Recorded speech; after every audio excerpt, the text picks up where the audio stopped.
I, 35 male, have been married for 7 years to my 33 female wife, no kids. 2 years ago, she started a new career and has been very successful. At the time she started, she mentioned a man that she worked with, but said on more than one occasion that he was a jerk and that she didn't like to work with him. Since then, she softened a bit and really didn't mention him much. I felt like I had no reason for concern. I've always trusted my wife, and although our marriage is not perfect, I felt like we got along pretty well. Fast forward to about a month ago, I started noticing some changes in behavior. She was texting a lot more and never letting her phone leave her side. She seemed to have more things going on at night and on the weekends. She became cold toward me and wouldn't reciprocate any affection.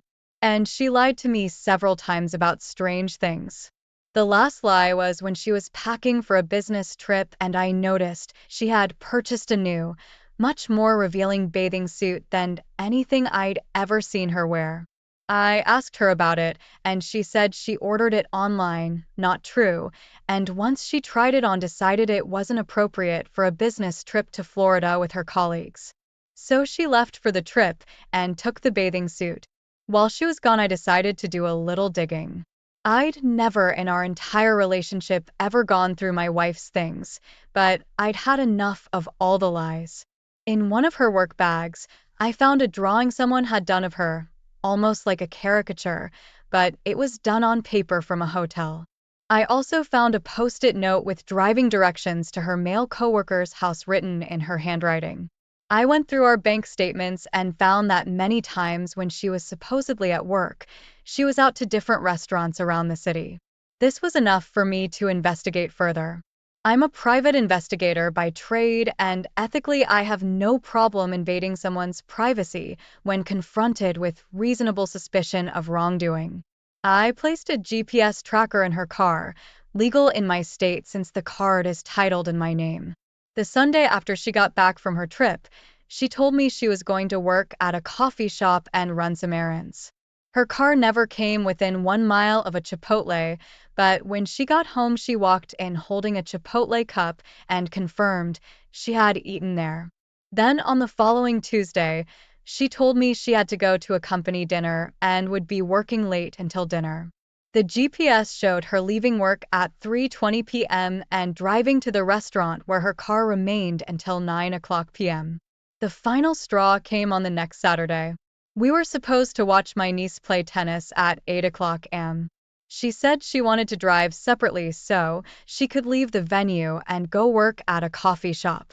After the match, she told me she was heading to X coffee shop and added a few details about why she wanted to go to that coffee shop. I said have a good day and went to my vehicle. Well, on the GPS I watched as she drove directly to a Comfort Inn motel.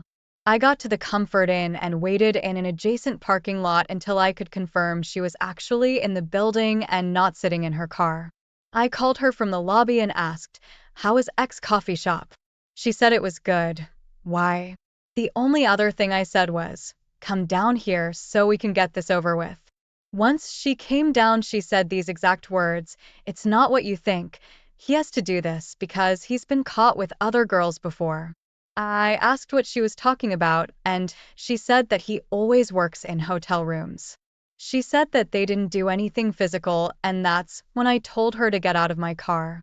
I drove away, and she called 50 times. I finally answered, and I told her that if she told me even one lie, I would hang up. She said that they did kiss once about 5 months prior, but that it was a mistake and didn't mean anything. She said again that they were just working. I asked how many times she had met him in hotels, and she said about 10 over the last 9 months. I then asked what she did on that Tuesday, and she became defensive. She said she was at work all day until the work dinner. I called her a liar and hung up the phone. She showed up in our house where I was loading up my car with my belongings and my dog. She stood in the driveway refusing to move until I talked to her. She was in hysterics, crying and apologizing. I moved out that day and have been gone for a month. We have met a few times for her to try to explain things. However, when it becomes my turn to ask questions, she becomes very upset, gets defensive, and says things like, answering these questions isn't good for the relationship. She also lied about several of the details, even when the details seem completely inconsequential. I've called her out on the lies, and she accused me of trapping her by asking questions I already knew the answers to. Through all of this, she has remained constant that this was not a romantic relationship. She said that she became really good friends with this man and that he was helping her with her career. She admitted that their conversations would become inappropriate when they would talk about our marital issues. She admitted to texting him and deleting the texts saying that they weren't romantic, but could be seen as flirting. She said that she had been depressed for a really long time and he was good at talking her out of those feelings and encouraging her in her work. I know I'm being lied to, but there's a part of me that believes her. It may be that I want to believe her because I love her or I'm afraid of the truth. I'm really hung up on finding out the truth, but the reality is I don't see any way that I can get over the facts that I do know. So, why does it matter? Am I losing my mind? Update. We are a month out from D-Day. I spoke with her last night, and here are the highlights. I asked if she had talked to the man over the last 4 weeks. She said that he didn't know that I showed up at the hotel on D-Day and called her out. She said that she hadn't talked to him about the situation because this was an issue in our marriage and it didn't involve him. I asked if she had stopped all non-work related communication with him. She said that she was tapering down.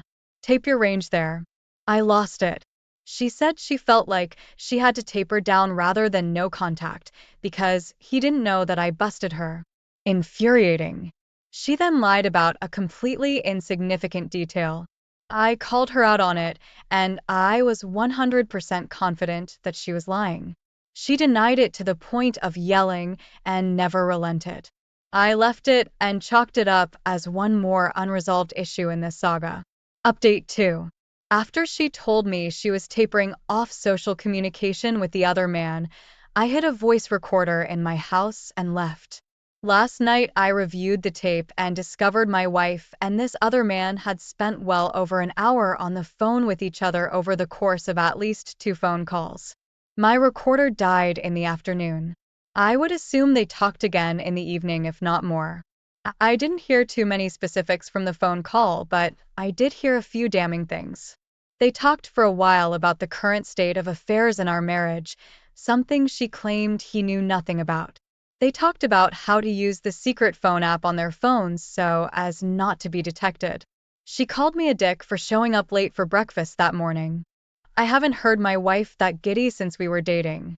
I confronted her about all of this, and she admitted to some of it, but denied other parts of it. I don't really care anymore. Update 3. For the past 2 weeks, I have gone no contact with my wife. A few days ago, she texted me and asked if we could talk. I told her unless she was willing to confess to everything that I was not willing to talk. She then said she knew I had wiretapped her phone. I didn't do that, but I let her believe it and that I already knew everything. I told her I needed to hear it from her directly. She finally agreed to sit down and tell me everything. She came to my house and confessed that her relationship with the other man was indeed sexual and that it had been going on for the past 6 months. She admitted that she purchased a hotel room one day before our anniversary to be with him. She also confirmed that she had continued talking to him after being caught, and he was helping her deal with my questions.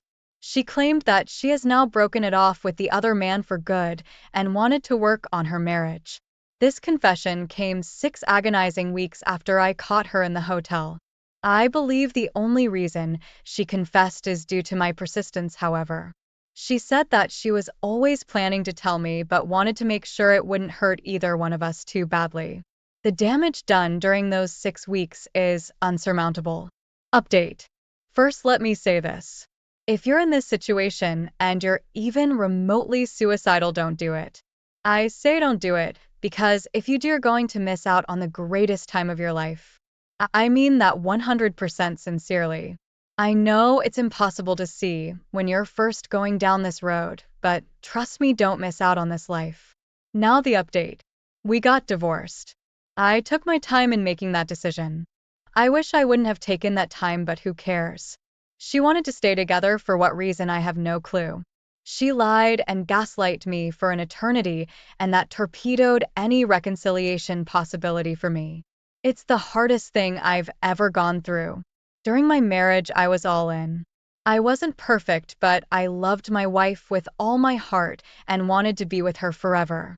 I would have done anything to make her happy, and I think I did on several occasions. Now that I'm away from that relationship, I can see it for what it was. A narcissist crushing every ounce of energy out of a good person. That marriage was completely one-sided, with one person giving everything and the other person taking even more than could be given. By the end of the marriage, I truly thought I was worthless as a partner. She degraded my profession, my personality, and my looks. Since getting divorced, my business has flourished, and I've been able to date women that I would have thought were way out of my league. I seriously thought I was ugly, in part because of the way my ex-wife made me feel, but now I'm having gorgeous women much younger than me approach me in bars. I've been in a couple of wonderful relationships with great women. They ended amicably for general compatibility issues, but it illuminated how terrible of a partner my ex-wife really was. I don't have any contact with my ex anymore. I really don't even think about her very often. This divorce became contentious because she thought I was getting too much of the money, even though I was taking less than 50%, because I wanted it to go smoothly without breaking up businesses and retirements. Can you imagine that? Cheating on someone and then getting upset about the amount of money they're taking, even though it's less than 50%. That hammered home for me that I was making the right decision and I needed to get away from that garbage as fast as possible. I lost friends in the divorce. Good riddance. Most took my side, but I don't care about those that didn't. They made it easy for me to jettison them. I lost my in-law family. This is one of the hardest parts. I really love some of them, but I get it. I sent enough correspondence to AP's wife that I'm 100% confident she knows. She never contacted me back, and I'll respect her decision. Some advice if you're fresh in this nightmare. Separate yourself from the situation. This is the only way you're going to be able to think clearly without being gaslight. Get professional help. I was in therapy for a long time. Get help. Peace. I'm so much stronger now because of it. Surround yourself with friends and family as much as possible. Make healthy choices. Go to the gym. Limit drugs and alcohol. Get outside and try to sleep.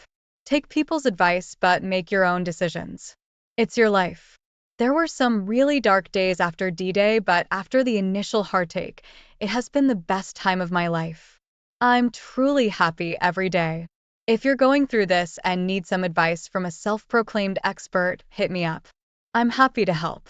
A huge thanks to everyone here who helped me when I was struggling. Cheers. OP, congratulations and much success on this next chapter of your life. I think so many people will benefit from hearing stories from those who have emerged victorious and in one piece after the initial heartbreak and betrayal. There is life, oftentimes better after divorce. You actually caught her in a hotel with AP and she denied any wrongdoing. She is so delusional. Best of luck to you in your new life, OP. Thanks for sharing. Thanks for taking the time to listen to today's story. If you enjoyed the story, please don't forget to like and subscribe if you haven't already. If there is a story you would like to share with me, then do not hesitate to contact me. I, 40 male, and my ex-wife, Angela, 37 female, were childhood sweethearts. When we were younger, our parents were very good friends, and they jokingly used to call us husband and wife. I guess it's because I was very fond of Angela back then, and she used to be my goat playmate, especially because I didn't have any siblings. Growing up, we continued to be friends, and then we dated each other and ended up getting married at a very young age. I'll have to admit, Angela was my world, and we did almost everything together. We went to the same high school, college, and in the end, we ended up as husband and wife. Our families were very happy when we told them we were getting married to each other, and despite being very young, they allowed us to get married. After our marriage, Angela and I moved to a new town, and we started a new life there. I was out of college first, and luckily for me, I got a job, and since the economy was much better than it is now, surviving and growing with Angela was not difficult. Aside from not getting a job easily, I came from a partially wealthy family, and almost all my needs were taken care of, especially as I was the only child of my parents. After she completed college, Angela got a job as a marketer, but she didn't have to go around like the rest of her colleagues. She was more of the staff we called clients and convinced them to buy their properties and products. Her pay was good too, so when it came to finances, we were doing quite okay. We agreed not to have children in the early years of our marriage because we wanted to be settled first and enjoy our company as a couple, and after 7 years of marriage, we started having kids. We were lucky to be blessed with a son and a daughter named Matthew and Sophie, and we lived like a big, happy family. As a couple, even before we had children, we had the culture of returning to our hometown for the Christmas celebration, and we did it every year because we came from the same hometown, so it was easy to visit both our families. But on a particular Christmas, Angela suggested that we spent Christmas in the city with the kids for a change. I didn't even know that she had spoken to the children about it, so when she brought it up one evening, we voted, and I was outnumbered. I saw how much the kids wanted to spend Christmas in the city, and I was forced to agree. That same Christmas, I noticed there was something shady about Angela, and I began to notice some changes in her.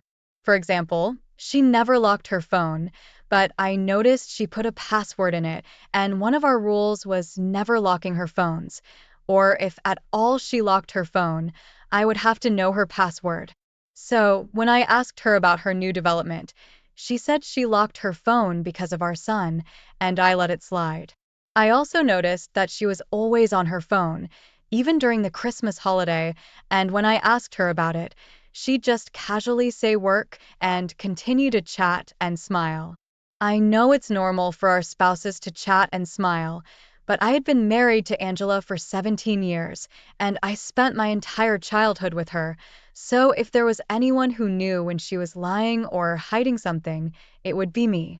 It got so bad that she barely spent time with the children and me, and I even regretted why I didn't insist for us to go to our hometown and spend Christmas with our parents as usual.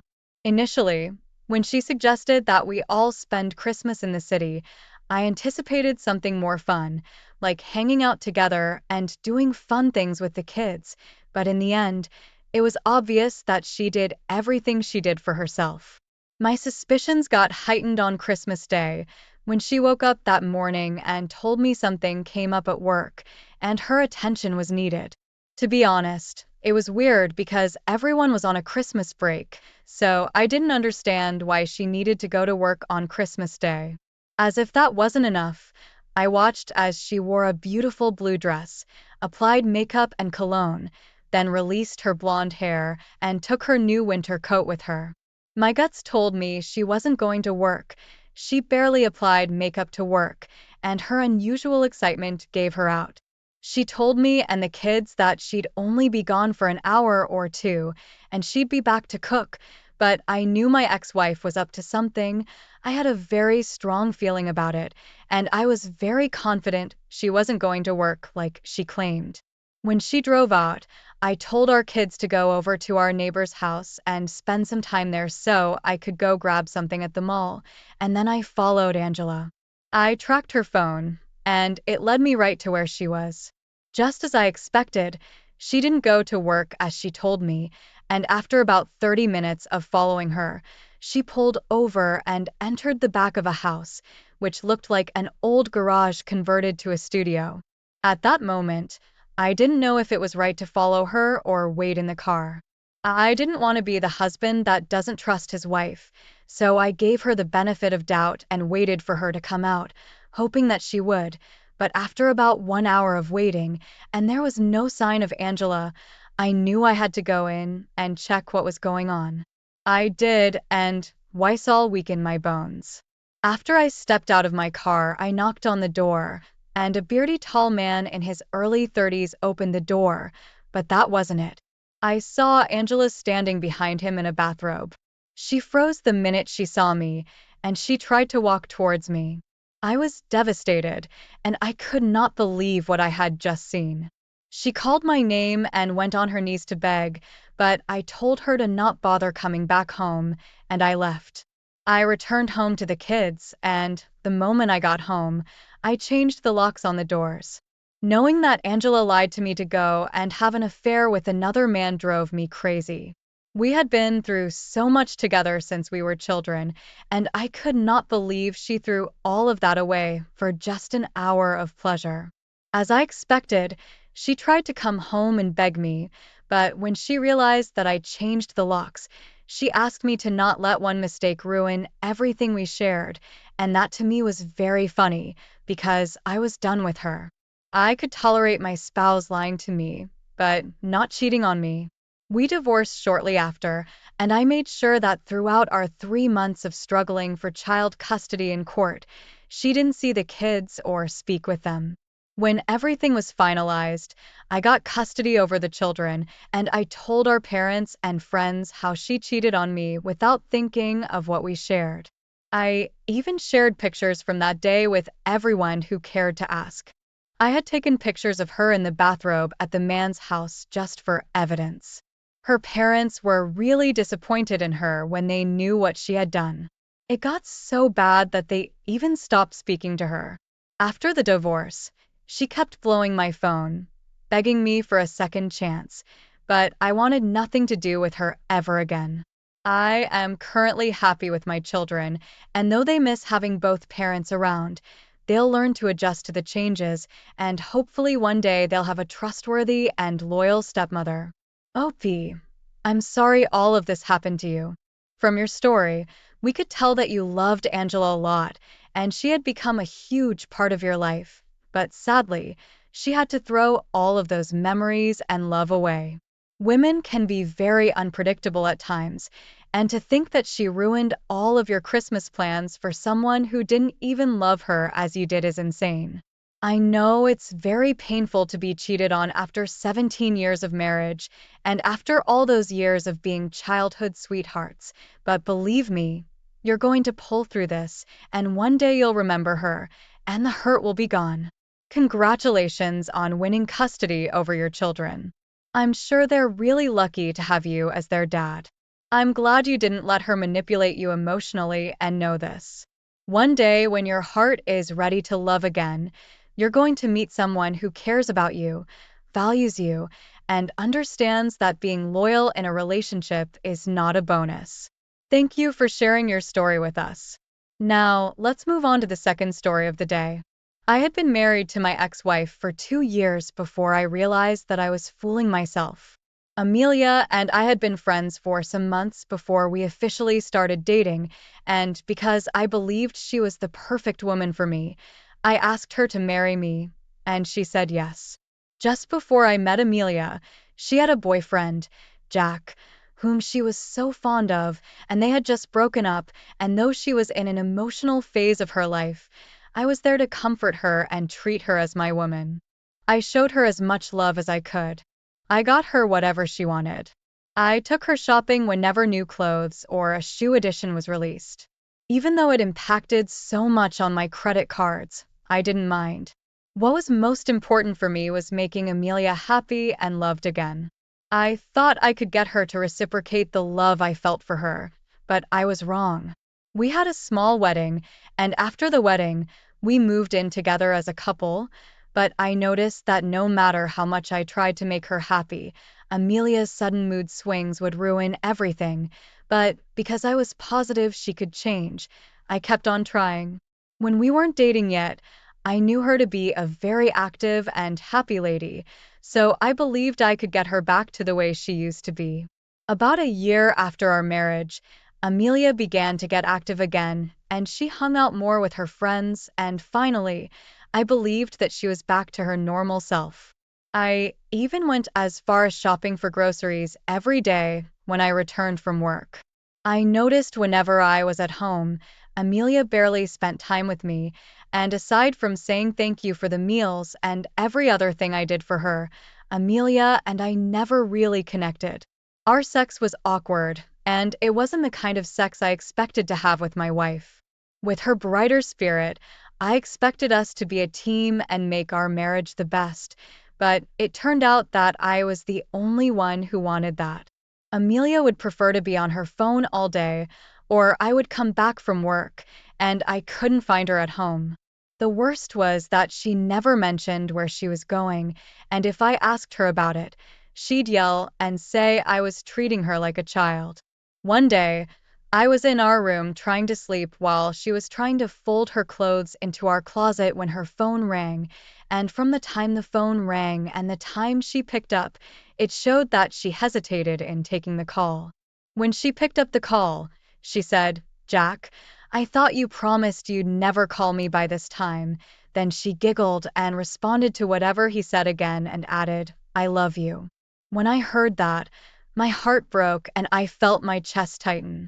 It was devastating to know that despite everything I did to make Amelia happy, she chose to cheat on me with her ex-boyfriend, who was taller and more handsome than me.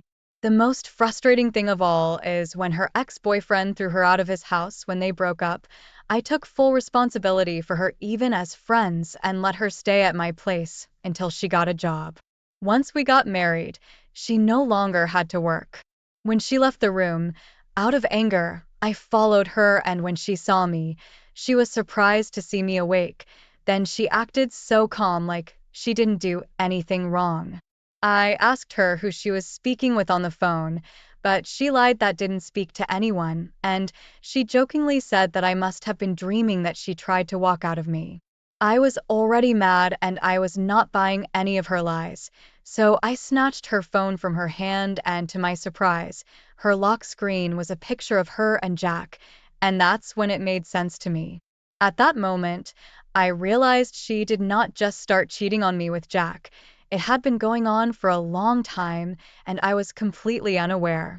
I didn't even know when tears rolled down my cheeks, and before I could say anything to her, she said, "Get yourself together. I never really loved you. You bore me by doing everything I want, and that's why I went back to my first love." Then she hummed a song and walked out of me. The moment she said that, she broke whatever love was left in me, so I came up with an idea. After I left the house, I called Jack. His number was easy to get from Facebook. Then I told him to take Amelia. But Jack said he had a girlfriend and he didn't want anything to do with Amelia.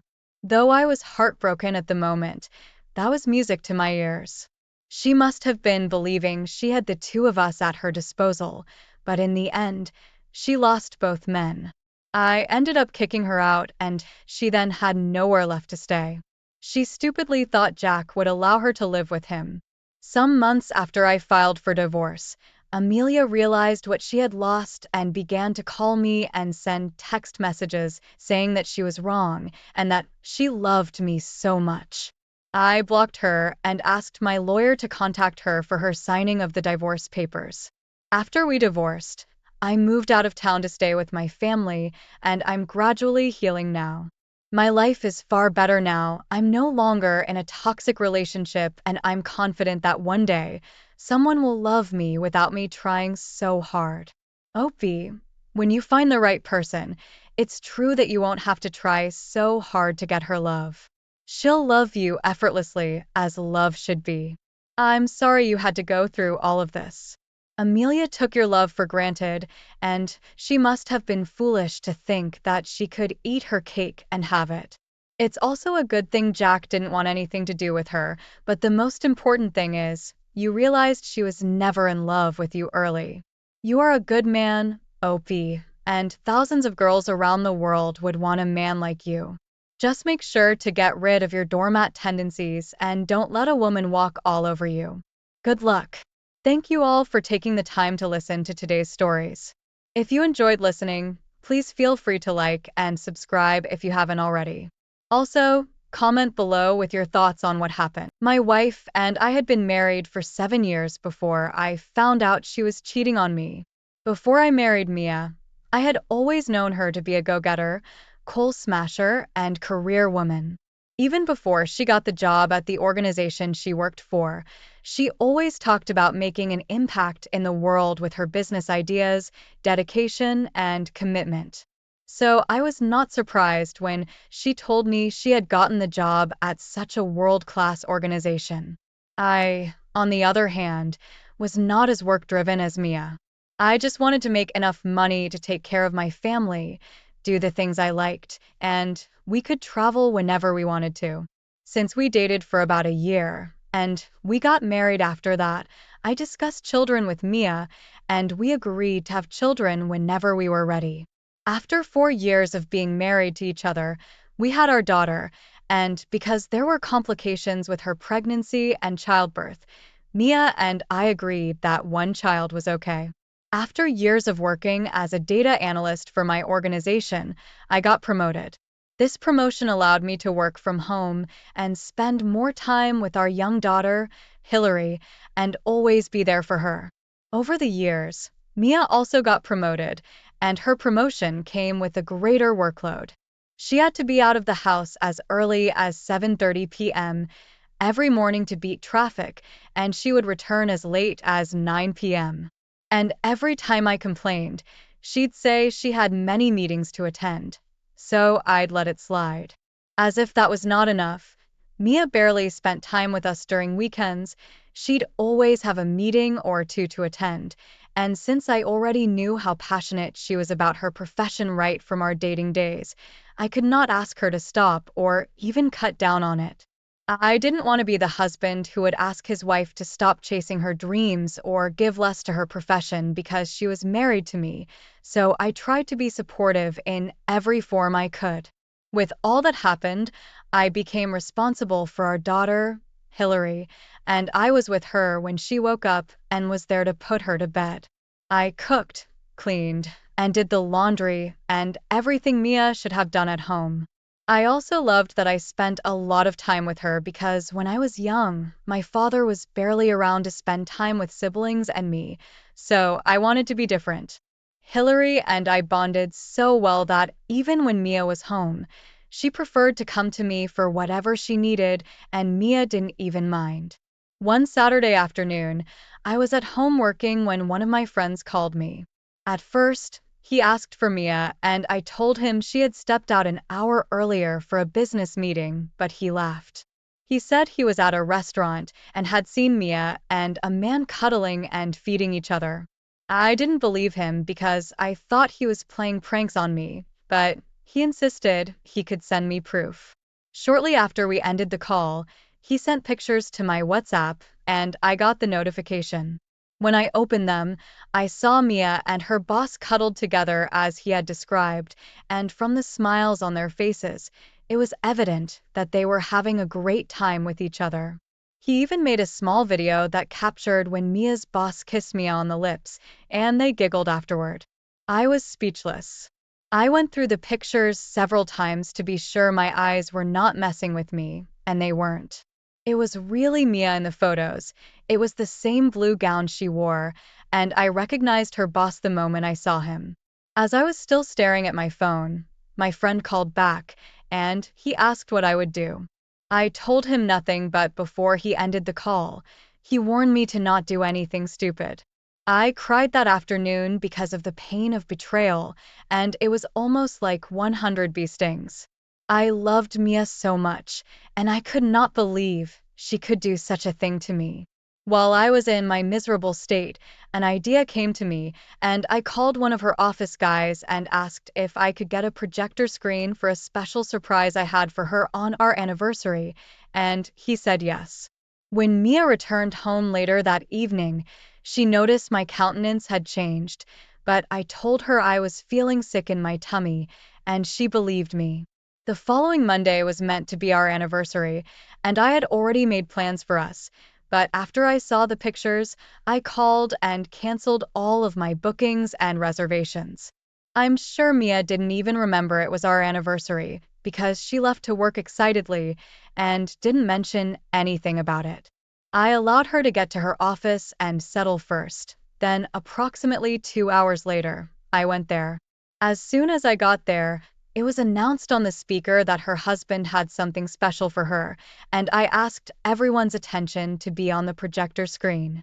When she heard that, she walked up to me, kissed me, and held my hands in excitement to show off while her eyes were fixed on the screen. Immediately, the first video of her kissing her boss began to play. She froze and could not even look me in the eye. Then a slideshow of all the pictures followed the video. Everyone gasped in shock, and she ran out of there horrified. The moment she stepped out, I followed her too, because I wasn't ready for the gossip. I went home before her, but she showed up hours later in tears. Her hair was messy, and her dissolved mascara made her look horrible. When she entered the house, she tried to beg me, but I asked her to pick up her bags in the living room and go. Instead, she went on her knees and started to beg, and that's when I yelled at her and pushed her out of the house. I was smart enough to take Hillary to my sister's house because I didn't want her to witness such terrible scenes. We divorced after that, and her boss also resigned from the organization, but his wife divorced him too when she heard and saw the videos. I thought Mia would end up with her boss, but she didn't.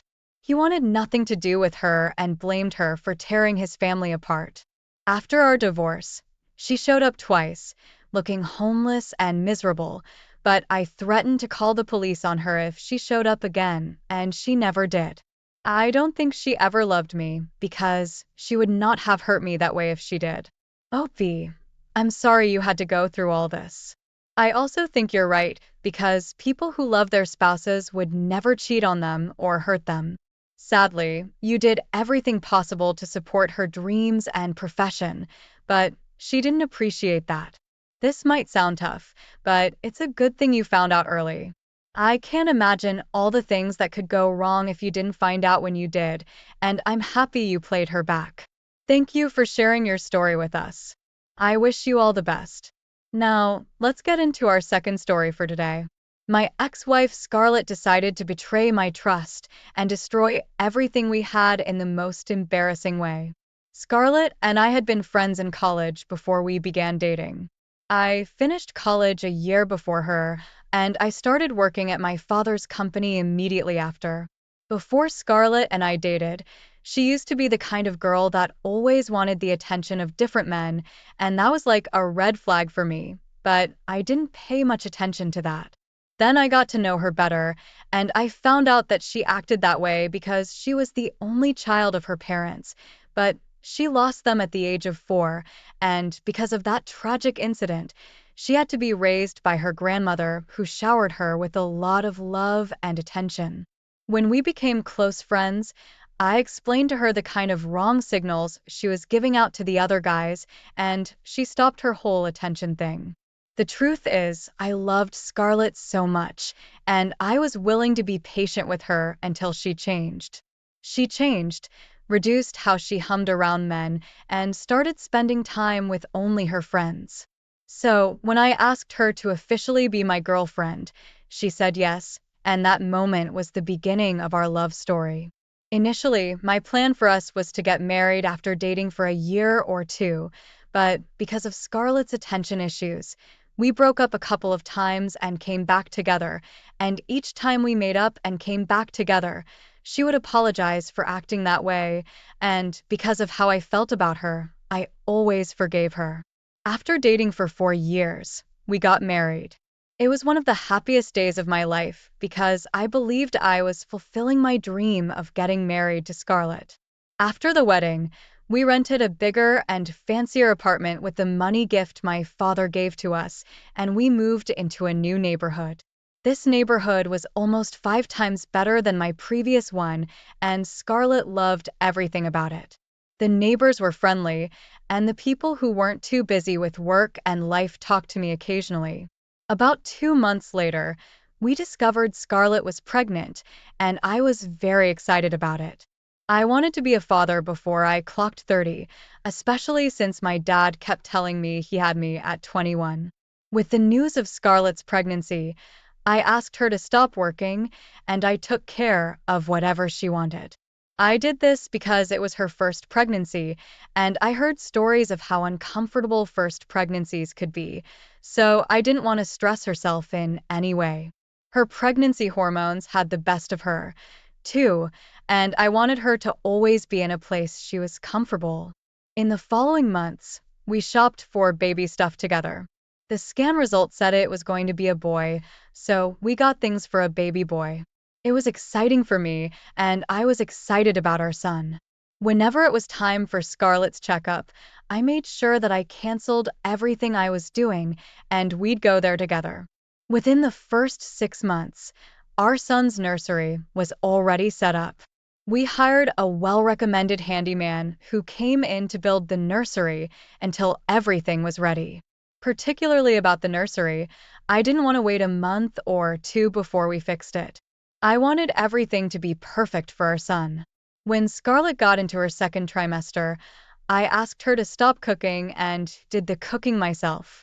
Well, I won't really say I cooked much because most of her weird cravings were something I could not prepare, so I bought most of her food combinations from restaurants while I made mine. Also, at least every month, I made it my responsibility to buy something fancy for Scarlett.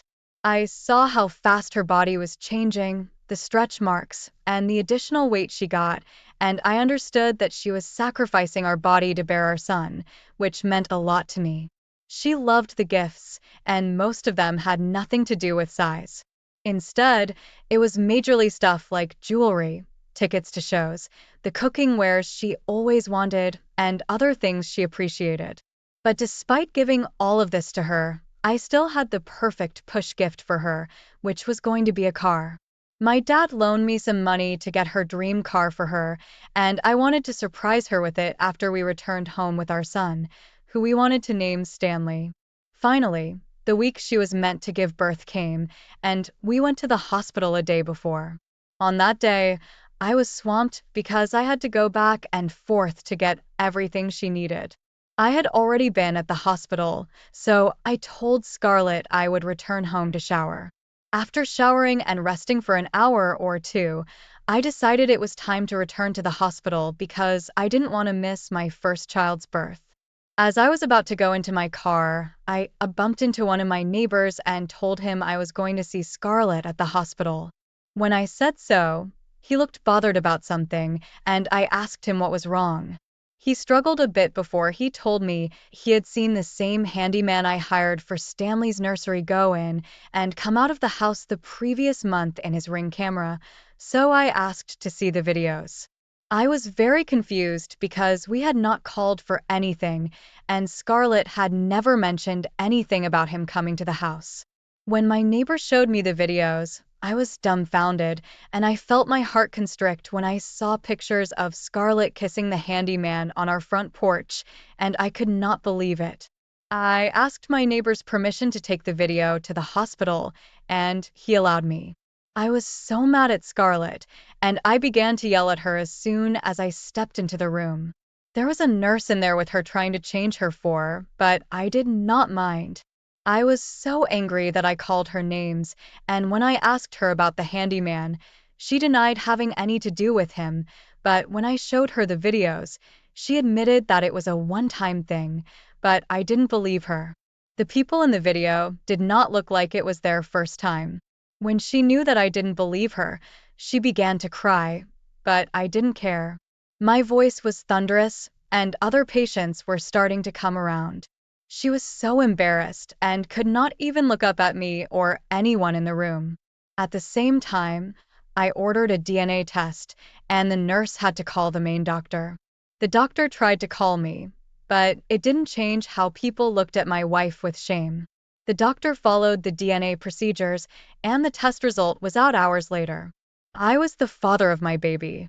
Finally, she gave birth, but went to her grandmother's house after delivery instead.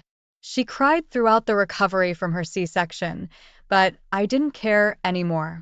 We divorced as soon as I found out she was cheating on me, and later on left her at her grandmother's house, and she had postpartum depression. My son is 3 years old now, and he's a healthy big boy. I love him more than I love myself, and would do anything for him. Scarlett still looks miserable whenever I see her, but no matter how she tries to beg, no amount of words can make me forgive her. Opie, from your story, I can tell that you were a good husband and you loved your wife so much, but she took that for granted. It's good that you didn't listen to her cries of pretense. She would have kept hurting you. I hope you will find someone trustworthy and loyal. I know she spoiled all of your dreams of raising your son together, and it might be hard to forget her now, but you will soon. Take this time to heal from this situation and focus on self-love. Thank you all for taking the time to listen to today's stories. If you enjoyed listening, please feel free to like and subscribe if you haven't already. Also, comment below with your thoughts on what happened. If there is a story you would like to share with me about your own situation or someone else's, then please do not hesitate to contact me. When I first met my wife, we were head over heels in love with each other, and both of us knew almost instantly that we were meant to be together. My wife ended up getting pregnant while we were still dating, and we figured the right thing to do would be to get married. Everything felt natural for the first 5 years of our relationship. We were happily married, and we had a child together that we both loved dearly. I had a great job, and she stayed at home and took care of our child. Before we got together, she was actually engaged to another man. From what I was told, she broke things off with him a couple of weeks before I met her. She told me it just didn't feel right and she didn't want to be with him. So, she broke up with him and moved out of his house. After that, she went out to a bar with her best friend, and that's where she met me. I always thought the timing of it was perfect. I thought it was fate. Had she not broken things off with that guy, we would have never been together, and I wouldn't have had the perfect life that I did. I traveled quite a bit for my job, which was never much of an issue with us. At the most, I would be gone from home for 2 or 3 days a month, and they were always weekdays. I was adamant with my employer that I wanted to be able to spend the weekends with my family so we could make memories together. The first instance that I noticed something was off was when I was on a short work trip. I had to fly into Montana for a meeting with a client, but they ended up canceling at the last minute while I was there due to a family emergency. I decided I'd take the extra time and surprise my family with a weekend trip to the beach or something. I got on the next flight home and called my wife when I arrived at the airport. She didn't answer the first couple of times that I called. That was very unlike her. She would always be by her phone, and not answering was strange. Eventually, she picked up the phone to see what was going on. She seemed annoyed that I called her. She rarely ever had that tone with me, especially when I was out of town. I asked her if everything was okay, and she kind of snapped at me to tell me that it was. I told her that I was in an Uber on my way home, and she seemed shocked.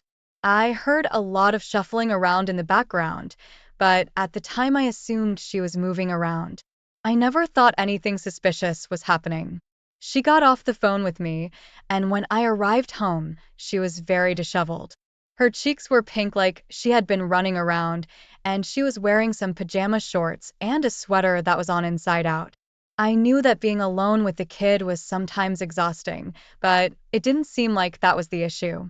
I asked her if everything was all right, and she told me that it was. She was just surprised to see me so early. I told her about my plan to spend the weekend by the beach, and she immediately rushed off to start packing so we could leave in the morning. She seemed relieved to get away from me. I unpacked my work stuff and went to pack some garments for the trip, and I found a black sock that I didn't think was mine. I picked it up and showed it to my wife, asking what it was. It was a suspicious thing to find. She was confused about what I was asking, swearing that the sock was mine. I'm not going to lie, she was the one who handled all of the laundry in the house. She bought a lot of my clothes and probably knew my wardrobe better than I did. I told her that I didn't think it was mine, but she was steadfast in saying that it was mine. Eventually, I gave up and I believed what she said. I figured she would know better than me about it. Several months passed, and I didn't notice anything else going on. I had completely forgotten about the sock thing by that point. One day I came home from work early and I found my wife in our bathtub crying. There was no water in the bath, and she was fully clothed, just hiding in the bathtub crying.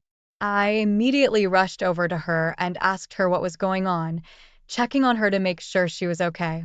She was almost nonverbal and unable to communicate what was happening to me. I was freaking out, and I rushed around the house to check on our kid to make sure they were all right.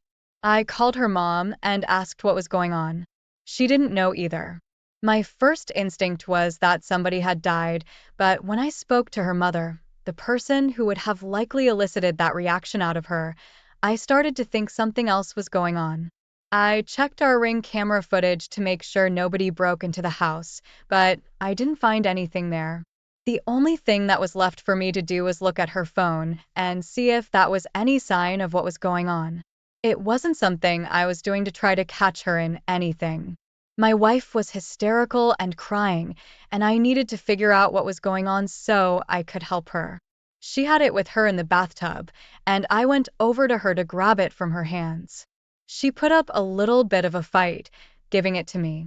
I unlocked it, and the screen that it was open to was a message exchange between her and a man we will call Tim. The messages were all very romantic in nature. They were telling each other that they loved each other, that they missed each other, and how excited they were to be together when I went away the following week.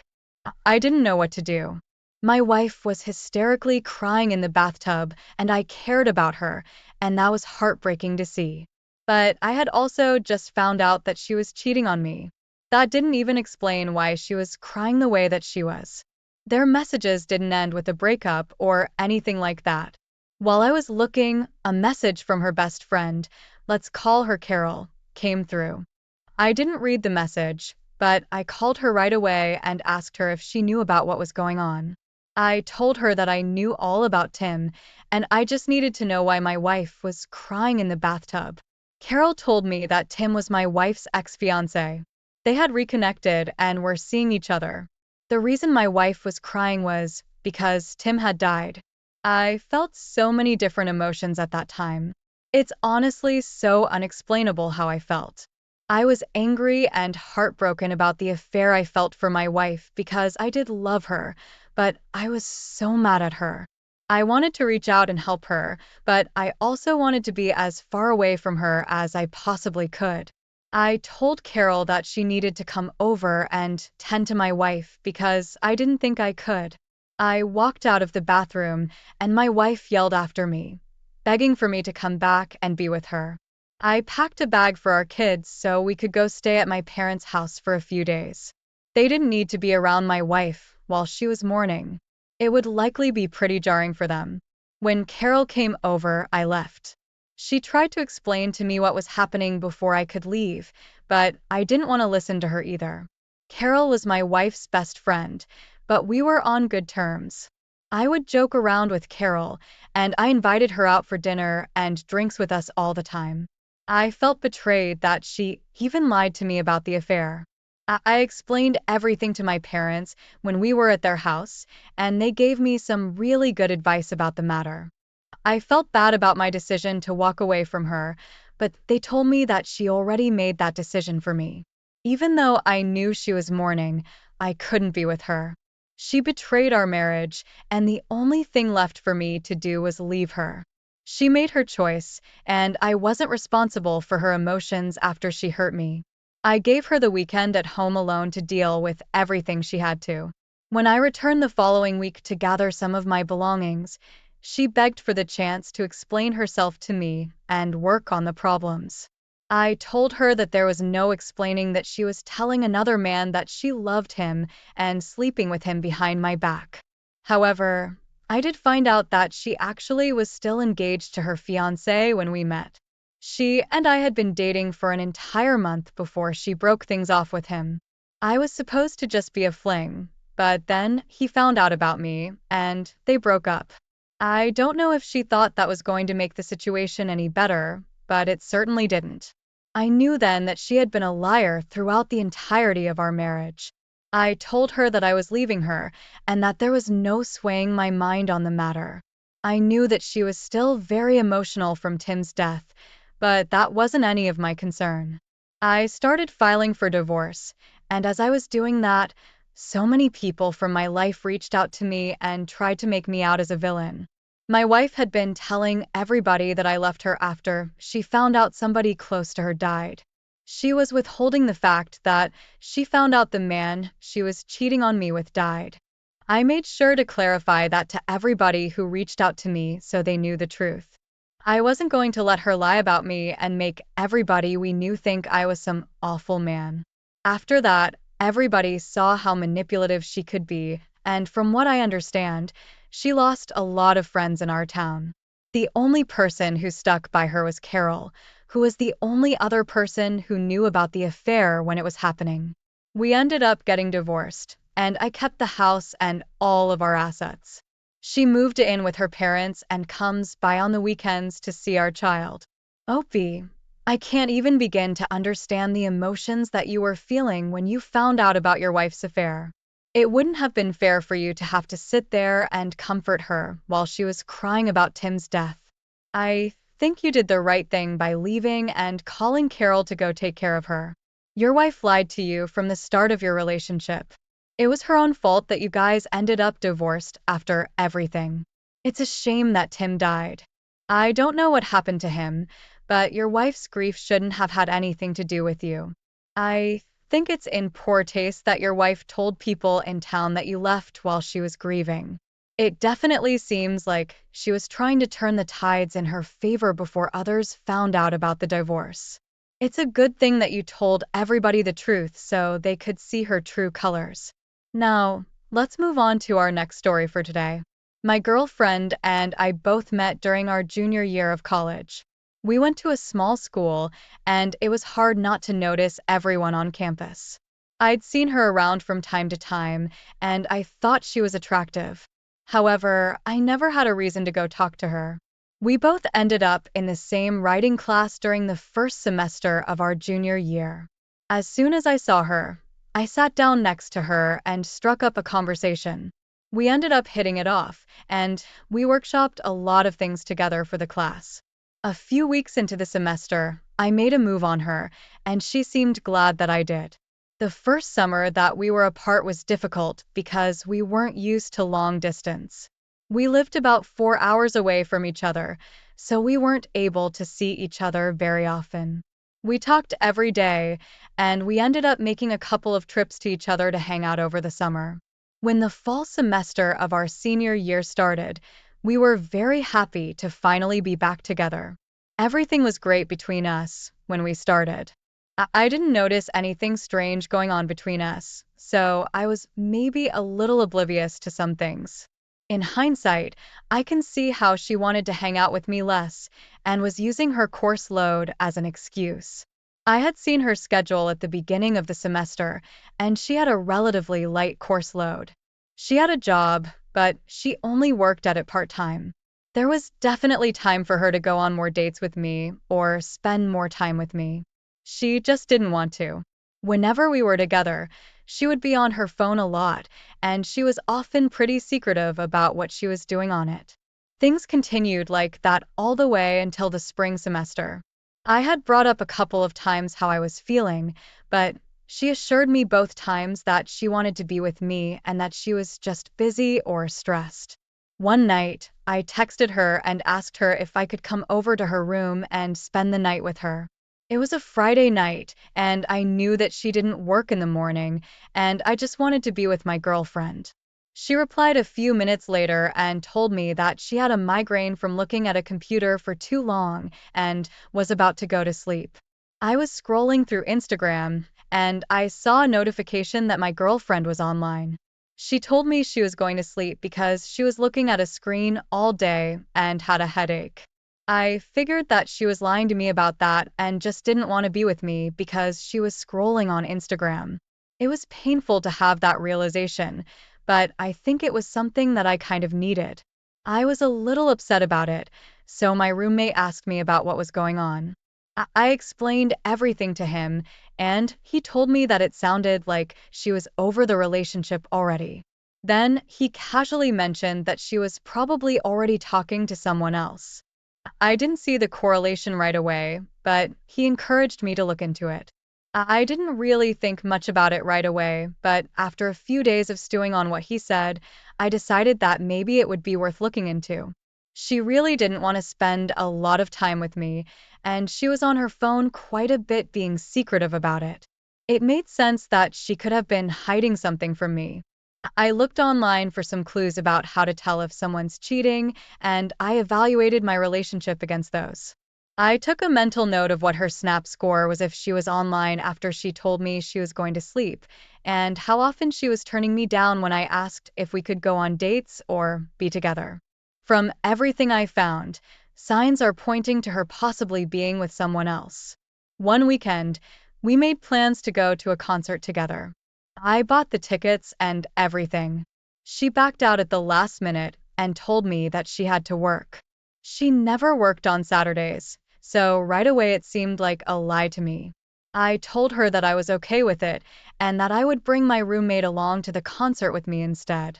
I told him what happened, and he got it in my head that she was canceling to be with another guy. I let him convince me of that, and I was pretty frustrated and anxious about everything. I checked her Snap score while we were on our way to the concert and saw that it had been increasing while she was supposed to be at work. I could also tell through the maps on Snapchat that she was at a restaurant in the city, not at her job near our college campus. My roommate decided that instead of going to the concert, we were going to go see what was going on in that restaurant. When we got there, she was clearly on a date with a guy.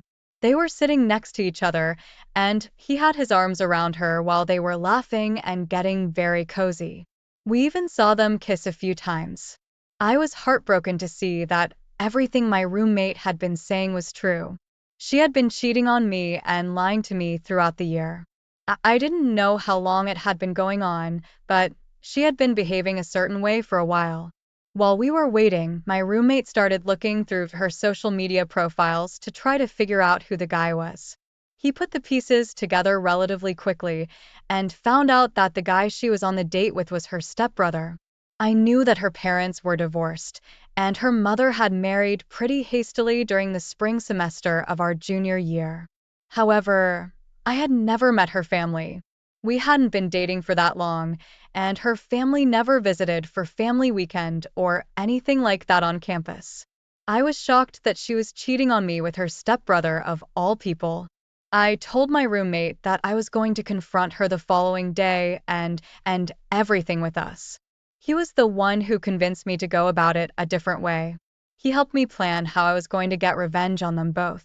Her family didn't come to visit for small things, but I knew that they were coming in for our graduation ceremony. I pretended like everything was normal with us up until then. Every year, the day before our graduation ceremony, our university held a large banquet for the students and their family members.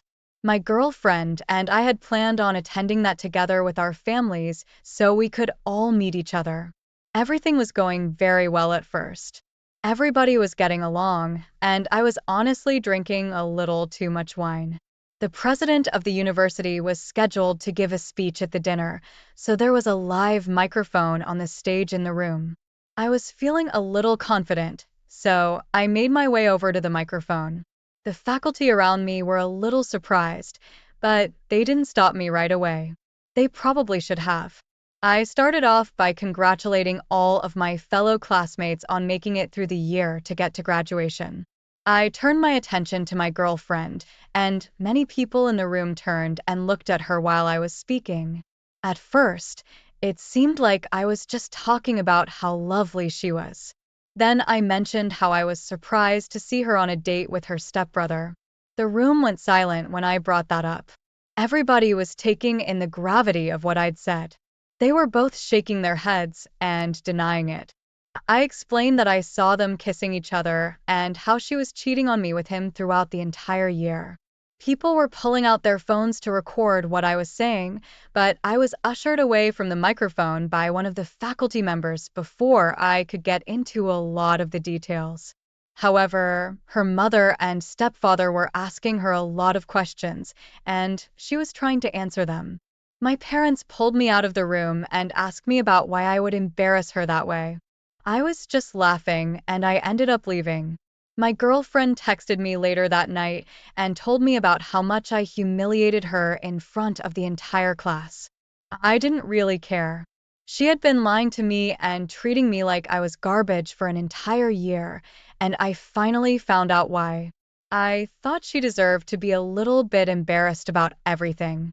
Our graduation ceremony was the following day, and people were still talking about the dinner. I could see that my girlfriend was embarrassed and could feel people talking about her behind her back throughout the entire ceremony. I really think I ruined that for her. That was a few years ago, but I am now over what happened. I realize that not everybody is going to be the way that she was. However, I am now very aware of signs of cheating, and I keep an eye out for that in my relationships. Opie, it seems like your girlfriend was demonstrating a lot of the classic signs of cheating. It's good that your roommate was able to notice that and open your eyes to it when it seemed like you didn't want to believe anything was wrong. I think telling everybody and your graduating class about the affair was pretty funny. She did deserve to get called out for cheating and lying, especially since it was with her stepbrother. It seems like they hadn't known each other for very long, but the fact that they were related by marriage is just weird. I can't help but think that most of the embarrassment she felt was because of their relationship to each other more so than the actual cheating. Thank you all for taking the time to listen to today's stories.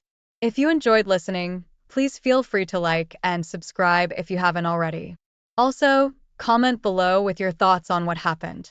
If there is a story you would like to share with me about your own situation or someone else's, then please do not hesitate to contact me.